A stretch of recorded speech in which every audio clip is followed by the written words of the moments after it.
በእንግሊዝኛ ምን ነካ እንዴት ነው የምትሉት? ምን ነካ? ምን ነካሽ? What has gotten into you? What has gotten into you? Gotten. What has gotten into you? ምን ነካ? ምን ነካሽ?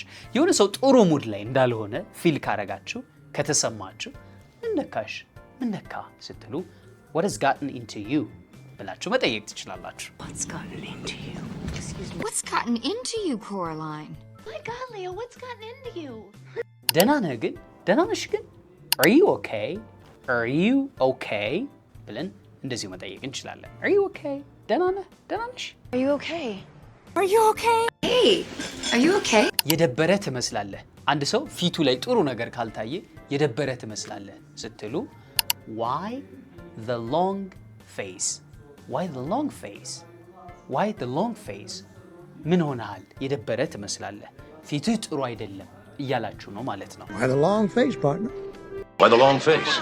Why the long face, man? ሌላው ደግሞ ራስክን አይደለህም ዛሬ ራስሽን አይደለሽም ምን ሆነሃል እንደዚሁ ስንል ጥሩ ፊሊንግ ላይ ካልሆነ የሆነ ሰው you're not yourself today ማለት እንችላለን። you're not yourself today ወይም እንደተለመደው አይደለህም ካልን ደግሞ you're not your usual self today ብለን እንደዚሁ መጠቀም እንችላለን። You're not yourself right now. You're not yourself. You're not yourself.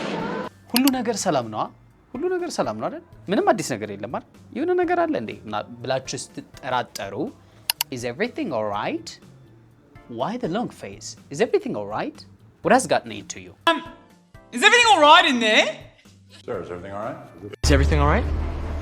That's all I have for today. See you next time.